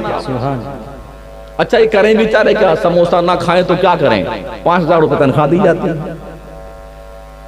मौलाना साहब को, हाफिज जी को 4000 तनख्वाह दी जाती है, तो समोसा नहीं खाएंगे मंगा करके? बड़े मालदार, इतना सब दे दिया, सब लेके चले जब मदीने से मक्का की तरफ। माँ को पता चला शहजादा पढ़ के मेरा आ रहा है, तो माँ हुदैबिया के मकाम पे रिसीव करने पहुंची, इस्तकबाल करने के लिए, बेटा मुहद्दिस बन के आ रहा है। जब करीब आए, धुंध छटी, घोड़े, ऊंट, कनीज, भेड़, बकरी, सर झुका करके वालिदा बैठ गई। इमाम शाफी करीब आए, माँ को सलाम किया, मगर माँ ने चेहरा नहीं देखा, सर झुका के बैठे नहीं, जवाब दे दिया। इमाम शाफी ने कहा, माँ मैं तेरा बेटा हूँ, मुहद्दिस बनने गया था, पढ़ने गया था, कम से कम मेरा चेहरा तो देख, इतने जमाने बाद पढ़ के लौटा हूँ, उठ के खड़ी तो हो जा। माँ ने कहा, बेटे पहले ये बता, ये भेड़, ये बकरी, ये ऊंट, ये घोड़े, कनीज, ये गुलाम किसके हैं? कहा मेरे उस्ताद ने नजराना दिया। कहा इसलिए कि तू अपने पटीदारों भाई बंदों पे तफव्वुक पेश करे कि मेरे पास इतने घोड़े, इतने ऊंट हैं। मिजाज शनास थे, ऐलान किया जिसको ऊंट चाहिए वो ऊंट ले जाए, जिसे घोड़े चाहिए वो घोड़े ले जाए, जिसे बकरी भेड़ चाहिए ले जाए। सब कुछ लुटा दिया, वहीं पे कुछ नहीं बचा। कहा माँ अब तो खड़ी हो जा। माँ खड़ी हुई, अपने बेटे की पेशानी का बोसा दिया, फरमाती बेटे मैंने तुझे मुहद्दिस बनने के लिए भेजा था और मेरे लिए ये फख्र बहुत काफी है। कल हश्र के मैदान में जब मेरा मौला बुलाएगा मुझे, कहाँ है मुहद्दिस शाफी की माँ, वो आए, उसके सर पे जन्नत का ताज रखा जाए तो मुझे मेरा सर बहुत फख्र से ऊंचा हो जाएगा। सोचिए, ये पढ़ने गए, इस तरह तालीम हासिल की थी लोग। शाहजहां का नाम सुना होगा आपने ना, जिसने ताजमहल बनाया है। हजरत औरंगजेब आलमगीर को जब पढ़ने की उम्र हुई तो पूरे अखंड भारत में जो है हर कारे दौड़ाए थे कि किसी ऐसे ट्यूटर को तलाश किया जाए जो बादशाह सलामत के शहजादे को पढ़ा सके। ढूंढते रहे लोग। आखिरकार ढूंढते ढूंढते हजरत मुल्ला अहमद जीवन रहमतुल्लाह अलैह के ऊपर नजर पड़ी। कहा चलिए बादशाह सलामत ने बुलाया है। आजकल के कोई मौलाना होते, पीर साहब होते, हजरत होते, हुजूर होते, किबला होते, नंगे पैर भागते, अरे बादशाह सलामत ने बुलाया है, बादशाह सलामत ने। लेकिन क्या हमारे उलमा थे, क्या बुजुर्गाने दीन थे। फरमाते जाके बादशाह से कह देना उसे मुझसे गरज है तो उसको बोल चल के मेरे पास आए। फकीर को कोई जरूरत नहीं बादशाह के पास जाने की, उसे बोल दो बादशाह को हमारे पास चल के आए। वो आने वाला बड़ा सटपटा गया, यार कैसा मौलाना मिल गया, ऐसा खड़ूस तो हमने देखा ही नहीं। गया वो, कहा बादशाह सलामत मिला तो जरूर एक आदमी, मगर बहुत अजीबोगरीब मिल गया। वो तो ऐसे धड़ने से बोलता है बादशाह को मुझसे गरज है, उससे बोल दो मेरे पास आए। वो तो आने को तैयार नहीं। तो बादशाह पागल नहीं हुआ करते। कहा बात तो बिल्कुल ठीक कही उन्होंने ना, गरज तो मेरी है, चल के मुझे जाना चाहिए।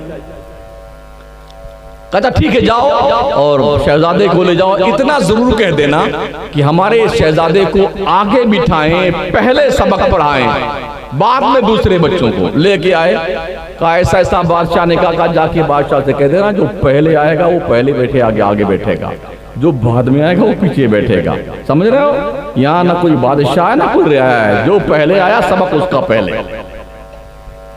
तो खबर नवीस फिर खबर पहुंचाए कि ऐसा ऐसा कह रहे हैं जनाब मुल्ला जी। कहा कोई बात नहीं, बोलो पढ़ाओ, जैसे पढ़ाओ आप पढ़ाओ। पढ़ाने लगे।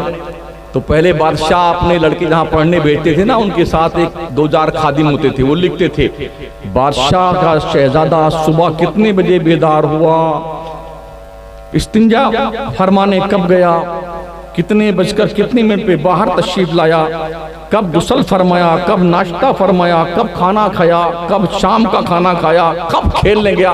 पूरी बुक तैयार होती थी, फिर बादशाह के दरबार में पेश होती थी।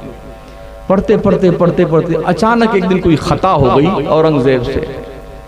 एक जोर की लगाई ना मुल्ला साहब जीवन साहब ने, सरकार ने ऐसी लगाई खींच करके कि कुर्ता खून में लथपथ, नक्सीर फूटी, कुर्ता लाल लाल, पिजामा लाल लाल, कप जमीन लाल हो गई, किताब लाल हो गई। ओहो, अब तो हवा मान लो कि बिल्कुल पहाड़ टूट गया।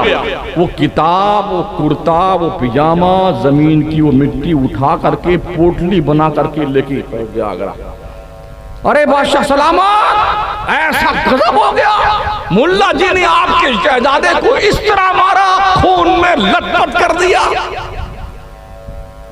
ये खबर जब अंदर होम मिनिस्टर लोगों तक पहुंची ना, बेगम लोगों पर, तो फिर वो पूछिए मत, उनके जलाल को देखने काबिल थे। खबरदार खबरदार, ऐसी सजा दी जाए मुल्ला जी को, आइंदा किसी भी मुल्ला मौलाना को बादशाह के शहजादों पे हाथ उठाने की जुर्रत ना हो।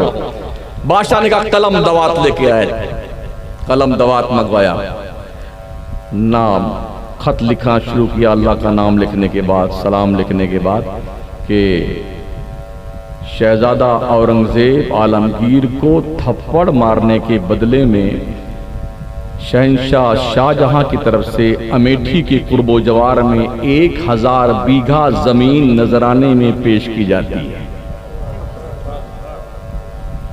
1000 बीघा जमीन नजराने में पेश की जाती है। वो लोग कुछ और उम्मीद लगाए बैठे थे कि अभी कुटैया होगी, और वहां तो नवाजिशात की बारिशें शुरू हो गई। वो लेकर के आए, लेटर दिया, हजरत मुल्ला अहमद जीवन को पढ़ा उन्होंने, पलट के पीछे लिख दिया फकीर को बादशाह के जमीन की कोई जरूरत नहीं है, अल्लाह की दी हुई जमीन हमारे पास बहुत काफी है। जब ऐसे लोग थे ना, तब पढ़ाने वाले पढ़ाते थे और पढ़ने वाले पढ़ते थे। आज कहां है वो पढ़ने वाले, कहां है वो? पढ़िए ना, आप भी पढ़िए, दीन भी पढ़िए और दुनिया भी पढ़िए। बदकिस्मती से हिंदुस्तान से जब अंग्रेज जाने लगा मरदूद, तो इन्होंने तालीम को 2 हिस्सों में बांट दिया, दीन की तालीम अलग, दुनिया की तालीम अलग। मौलाना लोग खुश हो गए, दीन की तालीम हमारी अलग हो गई। दुनियादार खुश हो गया, दुनिया की तालीम हमारी अलग हो गई। नतीजा ये हुआ कि जो डॉक्टर, लॉयर, इंजीनियर बने वो दीन से जाहिल रह गए, और जो हाफिज कारी मौलाना बने वो दुनिया से जाहिल रह गए। काश ये रब तो जब्त बराबर रहता। आज कुछ कोशिश हो रही, माशाल्लाह शफिया के फारिग कई बच्चे हैं जो IAS IPS अफसर बने, मौलाना भी हैं और IAS अफसर बने। इसका फर्क पड़ता है। मेरे नबी ने क्यों फरमाया था, उतलुबुल इल्म वलो बिस्सीन, इल्म तलाश करो चाहे तुम्हें चीन जाना पड़े। क्या दरस बुखारी होता था वहां पे? नहीं। गोया इल्म जो है औलाद आदम का गुमशुदा खजाना है, गुमशुदा खजाना, जहां से मिले वरासत समझ के हासिल करो। आलिम बनो, हाफिज बनो, कारी बनो, डॉक्टर बनो, इंजीनियर बनो। और जब मौलाना हाफिज कारी के साथ साथ डॉक्टर बनोगे तो गुर्दा नहीं चुराओगे। तुम वकील बनोगे मौलाना बनने के साथ तो झूठा मुकदमा नहीं लड़ोगे, झूठ नहीं बोलोगे।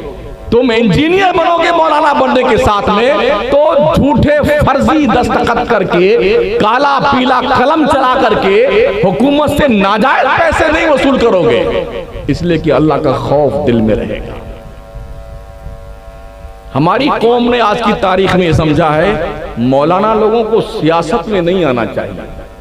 मैं समझता हूं मौलाना लोगों पर वाजिब है इस दौर में कि सियासत में आए, इसलिए कि आम आदमी जो बेचारे नेता लोग हैं ना, हम भी देखते हैं नेता लोग ये अपने बाप की बपौती समझते कि नेतागिरी हमारे बाप की बपौती है। जब तक आलिम लीडर था, आलिम, जब तक दुनिया के अंदर कौम ने, मुस्लिम ने अपने सर को नहीं झुकाया है, और जब से दूसरों के हाथ में लीडरशिप गई है ना, तब से गूंगे, बहरे, अंधे, अपाहिज हम सब बने बैठे हैं। अरे मौलाना का काम अल्लाह अल्लाह कीजिए ना, नमाज पढ़ाइए, अल्लाह अल्लाह कीजिए, आपका काम थोड़ी सियासत करना, तो सिर्फ आपके बाप का काम है सियासत करना। सियासत मदीने से चलिए, मदीने से। इमामुल अंबिया मस्जिद नबवी के मुसल्ले पे नमाज पढ़ाते थे और कैसर व किसरा तक की खबर रखते थे। सियासत मुदुन, तहजीब अखलाक, तदबीर मंजिल, ये जिंदगी के बुनियादी नस्बुल ऐन हैं। इस पर जब से हमने अमल छोड़ दिया है, हम जलीलो रुस्वा हो गए। हजरत अबू बकर सियासत करते थे मुसल्ले नबूवत पे इमामत करके, हजरत उमर सियासत करते थे मुसल्ले नबूवत पे इमामत करके। आज लोगों ने नहीं, मौलाना लोगों को सियासत नहीं करना चाहिए। तो आप अपना अंजाम देख लें पूरे मुल्की पैमाने पे। हम किसी के धर्म के बारे में कभी कोई टिप्पणी नहीं करते, हमारा मजहब इस बात की इजाजत नहीं देता है। हमारे नबी ने फरमाया अकरीमु करीमा कुल्ला कौमिन, हर मजहब के बड़े की इज्जत करो, आदर करो, सम्मान करो। हमने कभी नहीं। लोग हैं जो हमारे मजहब के बारे में टिप्पणियां करते हैं, उन्हें डर इस बात का है कि अगर हमने ऐसा न किया तो शायद लोग हमारा साथ छोड़ के भाग जाएंगे, भागेंगे, आज नहीं तो कल। इस्लाम एक सच्चाई का मजहब है, इस्लाम फैक्ट है, इस्लाम फाउंडेशन है, इस्लाम एक क्लीन चेहरा रखने वाला मजहब है, जहां ऊंच नीच, छूत छात, छोटा बड़ा कोई कॉन्सेप्ट नहीं है। या अय्युहन्नास इन्ना खलकनाकुम मिन ज़करिन व उन्सा व जअलनाकुम शुअबन व क़बाइला लितआरफू इन्न अकरमकुम इंदल्लाहि अतकाकुम। अल्लाह फरमाता है, ए इंसान, ए लोगो, हमने तुम्हें एक मर्द और एक औरत से पैदा किया, हमने तुम्हारे कबीले और गिरोह बनाए हैं। समझ रहे हो? किस लिए? ओनली फॉर इंट्रोडक्शन, सिर्फ पहचान के लिए। तुम में का बड़ा वो है जो अल्लाह से सबसे ज्यादा डरता है। पैसे वाला बड़ा नहीं होता है, बिल्डिंग बड़ी है इसलिए बड़ा है, बड़ी गाड़ियों में चलता है इसलिए बड़ा है। ये फलाने साहब है, ये फलाने साहब है, इनकी बिरादरी है, इनकी जाति है, ये फला है, ये फला है। इस्लाम ने सिरे से इस बात को खारिज किया। कुछ नहीं, तुम सब एक मर्द और एक औरत से पैदा किए। बड़ा वो है जो अल्लाह से सबसे ज्यादा डरता है। मुझे नहीं पता कि आप में नमाजी कितने हैं। मैं बहुत देर में गया नमाज पढ़ने के लिए, इमाम साहब बताएंगे कितने नमाजी पंजगाना है। 5-6 लोग माशाल्लाह, जिंदाबाद। तुरशमपुर के लोग जिंदाबाद। घर कितने मुसलमानों के जरूरत? एक घर से अगर एक मुसलमान नमाज पढ़ने आए तो 40 नमाजी होने चाहिए ना। 5 नमाजी हैं, और फजर में मेरे ख्याल से 1 के 2 होते होंगे। हाँ, मतलब ये बुढ़े होते हैं जो कब्र में पैर लटका बेचारे हैं। हाँ, सोचिए, अल्लाह की रोजी, अल्लाह अल्लाह, 3 टाइम ठूस ठूस करके घुसा घुसा के खाने वालों, शर्म नहीं आती है? तोंद पे हाथ फेर फेर करके ठूस ठूस के बोटी, बकरा, मुर्गा, कोरमा, शोरमा चूसते रहते हो। अल्लाह की इबादत करते शर्म आती है? नमक हरामी करते हो?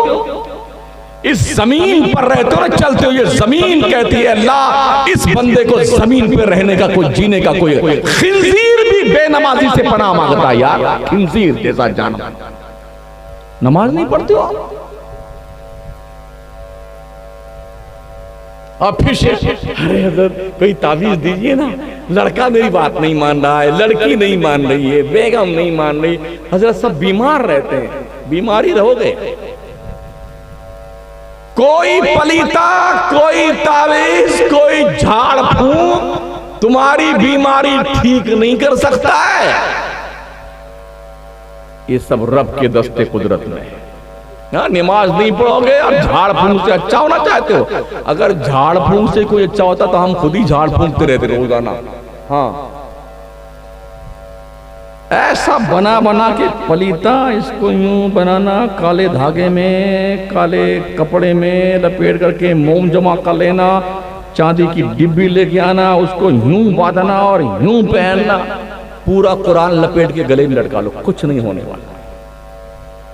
दिल साफ करो, दिल हलाल रोजी खाओ, रिज़्क़ हलाल, माले मशकूक से भी बचिए, झूठ मत बोलिए, सिद्क़े मकाल, रिज़्क़ हलाल दुआओं की कबूलियत का पहला ज़ीना है। क्यों नहीं मांगते अपने रब से दुआ? उसका तो ऐलान है ना, उदूनी अस्तजिब लकुम, मेरे बंदो मुझसे मांगो मैं तुम्हारी दुआएं कबूल करता हूं। बैज़ा साला का इबादी अन्नी फ़ैनी करीब उजीबु दावत दाई ज़ादान। मुस्तफ़ा, जब मेरे बंदे तुझसे पूछने आए कि अल्लाह कहाँ है, उनसे कह देना मैं अपने बंदों के बहुत करीब हूँ। जब मेरा बंदा मुझसे दुआ मांगता है मैं उसकी दुआएं कबूल करता हूँ। कभी मांगो ना अल्लाह से। कब? जब पूरा घर सो जाए ना तो अकेले उठो चुपके से और बंदगी मौला करने लगो। इख्तिताम तक पहुंच रहा हूं मैं। हज़रत सादी शिराजी रहमतुल्लाह अलैह अपने शहजादे के साथ रात में उठे तहज्जुद पढ़ने के लिए। तहज्जुद पढ़ ली। बेटे ने कहा अब्बा हुजूर हम दोनों ने तहज्जुद पढ़ ली, लेकिन देखिए कितने लोग सो रहे हैं। बुलबुले शिराज फरमाते हैं इससे अच्छा था तू भी सोता रहता। इस वक्त भी जबकि तुझे अल्लाह की दहलीज पे तूने हाजिरी दी है, अब भी तुझे दूसरों का ऐब दिखाई पड़ता है। जो सो रहे हैं सोने दे उनको ना, तू तो जाग रहा है, अब तो अपनी फिक्र कर ले। क्यों ऐसा करता है, दूसरों के ऊपर नजर रखता है? आपसे कभी नहीं पूछा जाएगा शमसुद्दीन के बारे में, इनसे उनसे कुछ नहीं पूछ। फलां के बारे में आपकी राय क्या, फलां के बारे, आपसे आपके बारे में पूछा जाएगा। मगर सुन लो, ये इमाम साहब से पूछा जाएगा मैदान महशर में। अल्लाह ने कुरान शरीफ में फरमाया यौम नदउ कुल्ला उनासिम बे इमामिहिम, हश्र के मैदान में हम मुक्तदियों को उनके इमाम के साथ बुलाएंगे।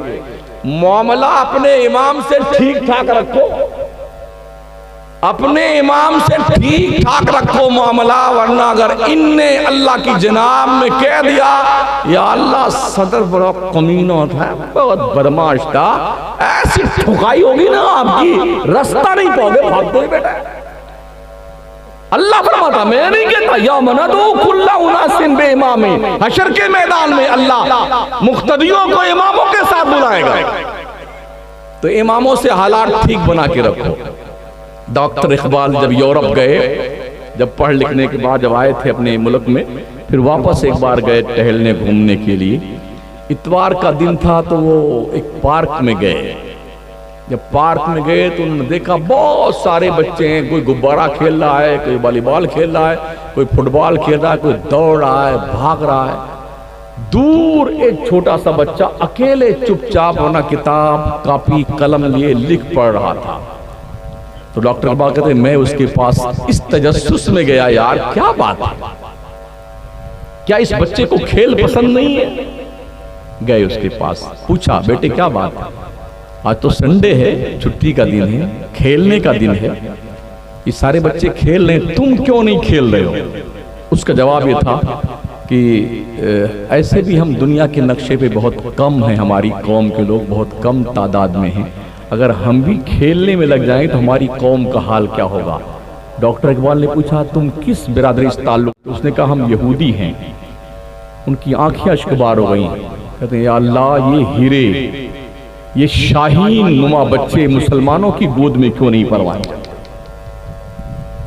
दुनिया के नक्शे पे यहूदी की तादाद बिल्कुल राई के दाने के बराबर है, मगर दुनिया में हुकूमत आज की तारीख में वही करते हैं। 98% सऊदी अरबिया गल्फ कंट्रीज में जो कुछ भी सामान आता है वो इजराइल से आता है। जो प्रोडक्ट्स हैं वो इजराइल के दुनिया में चलते हैं। मैं अर्ज कर दूं आपसे, इजराइल का हाल ये है, जितने भी गेम मेकर हैं वो सब यहूदी हैं। पबजी का गेम हो या जितना भी गेम है, आज के 7 साल पहले मैंने पढ़ा था कि 45 करोड़ यूजर थे पबजी गेम के। अगर पर हेड 1 रुपया गेम मेकर का बनता है पर डे का, तो 45 करोड़ रुपए पर डे गेम बनाने वाला कितना होशियार है कि पूरी दुनिया को पागल बना करके, उलझा करके गेम में और गेम से पैसा निकालता है पर डे का 45 करोड़। और हमारे बच्चे लिए पगलाए फिर रहे हैं, कहीं इस गली में गुल्ली डंडा खेलते हैं, कहीं वहां वॉलीबॉल खेल रहे हैं, कहीं वहां फुटबॉल, मस्त हैं। और अब तो लोगों को किताब पढ़ने की फुर्सत नहीं, ना मौलाना लोग पढ़ते किताब, इल्ला माशाल्लाह। जब से मोबाइल की दादी अम्मा आ गई है ना, अब सारा काम इसी में है, चलता रहता मोबाइल। छोटे छोटे बच्चे ले मोबाइल बैठे हुए हैं, कुछ पढ़ना लिखना नहीं। 22 साल तक यहूदी अपने बच्चों को मोबाइल नहीं देते। सबसे ज्यादा सिगरेट इजराइल में बनता है, मगर कोई भी यहूदी सिगरेट नहीं पीता है। हमारे यहाँ छोटे छोटे बच्चे ऐसे उड़ाए जा रहे हैं, बेटे फूंक फूंक फूंक फूंक किए जा रहे हैं। औरतें भी बीड़ी सिगरेट पीती हैं। बिहार में जाना हुआ, इतना इतना खैनी लेके बैठी रहती हैं।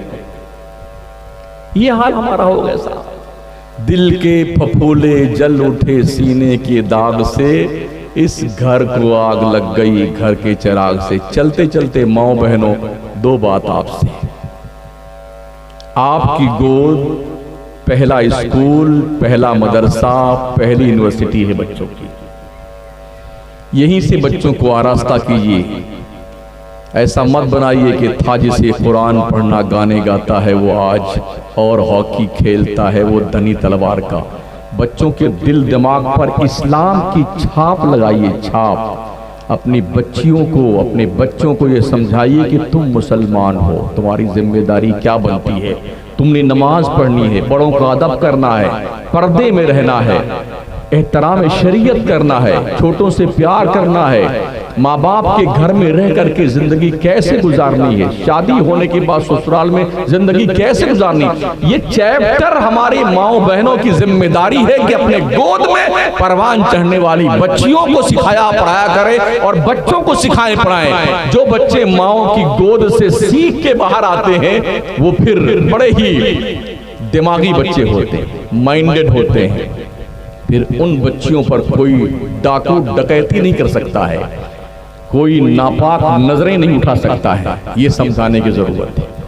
और एक बात, फाइनल जुमला, अमल कीजिए थोड़ा बहुत जितना भी बन सके आपसे। 5 वक्त की नमाज तो फर्ज हम पर, इस तो पढ़ती रहिए ना, इसके अलावा भी नमाजें पढ़िए। तहज्जुद के वक्त बुजुर्गों ने ज्यादा नमाजें क्यों पढ़ी हैं, दुआएं क्यों मांगी हैं? रात के उस आखिर हिस्से में अल्लाह अपने बंदों की दुआएं ज्यादा कबूल करता है। इसलिए औलिया बुजुर्गान दीन तहज्जुद गुजार हुआ करते थे। जब सब सो जाते थे, तन्हाई में बंदा अल्लाह को याद करके उसे राजी करता था। कोशिश कीजिए इस बात की, रब को मनाइए रात के आखिरी हिस्से में। ये उम्मीद मत रखें। सैयदा फातिमा ज़हरा रज़ियल्लाहु ताला अन्हा जब इंतकाल फरमाई ना और उनको कब्र में उतारा गया, तो हज़रत अबू ज़र ग़िफ़ारी रज़ियल्लाहु ताला कब्र के किनारे खड़े हुए फरमाते हैं, कब्र तुझे पता है आज तेरे अंदर कौन आया है? ये बिन्ते रसूल फातिमा ज़हरा हैं। कब्र ने जवाब दिया, अबू ज़र, कब्र शख्सियत नहीं पूछती है, कब्र ये नहीं पूछती है कौन आया है, कब्र ये पूछती है क्या लाया। इसलिए फख्र से शजरा मत बयान करो मेरे सामने। ये तकरीब फहम के लिए जवाब तो कब्र ने यही दिया था। वैसे सैयदा फातिमा ज़हरा तो जन्नती औरतों की सरदार है। ये उम्मत को चाहिए, माँ बहनों को चाहिए, अगर उनके लिए ये बयान, ये फरमान कब्र का आ सकता है तो आपके लिए क्या होगा? प्यारे बच्चों, जवानों, बुजुर्गों, अपनी ज़िंदगी की कदर कीजिए, वक्त बर्बाद मत कीजिए। मौत अचानक आती है, विदाउट इंफॉर्मेशन आती है। गली कूचे में उजाले अपनी यादों के हमारे साथ रहने दो, न जाने किस गली में ज़िंदगी की शाम हो जाए। ये चंद गुजारिशात थी जो मैंने आपकी खिदमत में नज़र किया है। 1 घंटा 10 मिनट, इससे ज़्यादा की गुंजाइश वक्त के दामन में नहीं है, क्योंकि भी बच्चों की दस्तारबंदी, हुजूर सैयद साहब क़िबला की दुआए खैर की भी हाजत और ज़रूरत है, इसको भी होना है। तो बस मैं आपसे ये ज़रूर पुरखुलूस गुजारिश करूँगा, नमाज ज़रूर पढ़ें। आप अपना हर काम छोड़ दें, पहले नमाज पढ़ें। माओ बहनों, खाना बाद में पकाना, पहले नमाज पढ़ लेना। ऐसा हुआ ना तो इंशाल्लाह फिर आप इसकी बरकतें देखेंगे जिसे आप संभाल नहीं सकते। अस्तगफिरुल्लाह रब्बी मिन कुल्लि ज़ंबि व अतूबु इलैह, ला इलाहा इल्लल्लाह मुहम्मदुर रसूलुल्लाह। वैसे बड़ी मेहनत से मैंने तकरीर खिलाई है आपको, तकरीर खिलाई है हमने आपको। और क्योंकि ये वक्त जो है ना, जैसे वो का असफी माकूल, खाई हुई खेती कैसी होती है, ऐसे मजमा हो जाता है जब तकरीरें होती हैं। लास्ट में रात के 12-1 बजे के बाद ना, जैसे कोई भैंस, गाय, बैल कोई खेती चर के चले जाए ना, कुछ डंठल खड़ा रहे, तो कुछ ऐसे ही हालात में हम आपसे गुफ्तगू कर रहे हैं। थोड़ा खट्टा, मीठा, कड़वा, तीखा, कुछ ठीक ठाक बेहतर अंदाज में, कुछ जैसा भी हमसे बन पड़ा वो हमने कोशिश की है आपको समझाने की।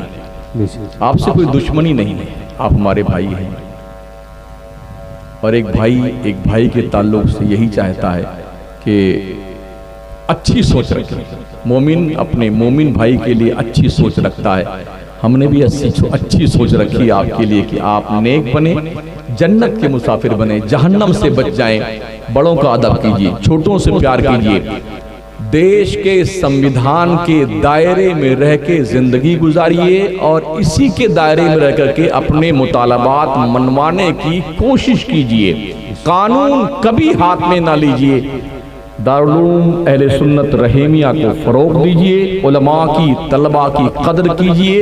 तलबा मेहमान रसूल अल्लाह हैं और इन मेहमान को पढ़ाने वाले का मकाम कितना ऊंचा होगा। इनके पैरों के नीचे जिब्रील और फरिश्ते पर बिछाते हैं। अस्सलामु अलैकुम वरहमतुल्लाहि वबरकातुहू।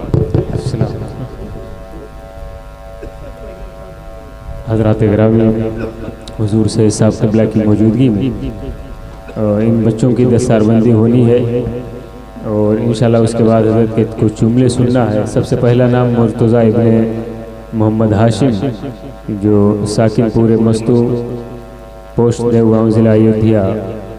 और उसके बाद दूसरा नाम मेरी फहरिस्त में है मोहम्मद सहीद इब्ने मौसम, साकिन रानीपुर पोस्ट देवगांव ज़िला अयोध्या। तीसरा नाम मेरी फहरिस्त में है फ़ादे कराम की शक्ल में मोहम्मद कैफ इब्ने नसीर अहमद, साकिन खनसेपुर मौज़ा रानीपुर देवगांव ज़िला अयोध्या। चौथा नाम मोहम्मद आदिल खान इब्ने मुबीन, पूरे मस्तू देवगांव ज़िला अयोध्या यूपी। पाँचवा नाम इंज़मामुल हक इब्ने नूर इस्लाम, पूरे मस्तू पोस्ट देवगांव ज़िला अयोध्या। ये 5 हुफ़ाज़ किराम हैं जिनके सरों पर दस्तारबंदी का अमामा बांधा जा रहा है। हुजूर सैयद साहब क़िबला के दस्ते मुक़द्दस से उलमाए किराम के तवस्सुल से आप हज़रात इस पुरकैफ मंज़र को देखें और फिर इंशाअल्लाह इसके बाद हुजूर सैयद साहब क़िबला की चंद बातें नसीहत आमेज़ आपको समाअत करनी।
मुस्तफ़ा जाने रहमत पे लाखों सलाम, शम्अ बज़ में हिदायत पे लाम, शहर जाने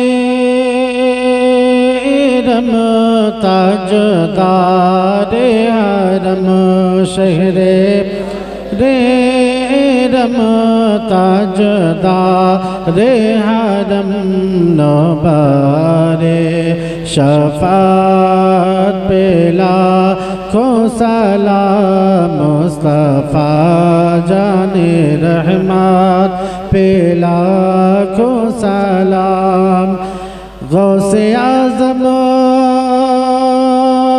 इमाम तुक़ा वन्नो का, गौसे आज़म इमाम तुक़ा वन्नो का, जलवाए शान कुदरत पे लाखों सलाम, मुस्तफ़ा जाने रहमत पे लाखों सलाम, मुझसे खिदमत के कुदसी कहे हाँ रज़ा, मुझसे खिदमत के कुदसी कहे हाँ रज़ा, मुस्तफ़ा जाने रहमत पे लाखों सलाम, शम्अ बज़ में हिदायत पे लाखों सलाम, या नबी सलाम अलैका, या रसूल सलाम अलैका, या हबीब सलाम अलैका, सलवातुल्लाह अलैका। सलातु वस्सलाम अलैका या हबीबल्लाह व अला आलिहि व अस्हाबिका या नबीयल्लाह।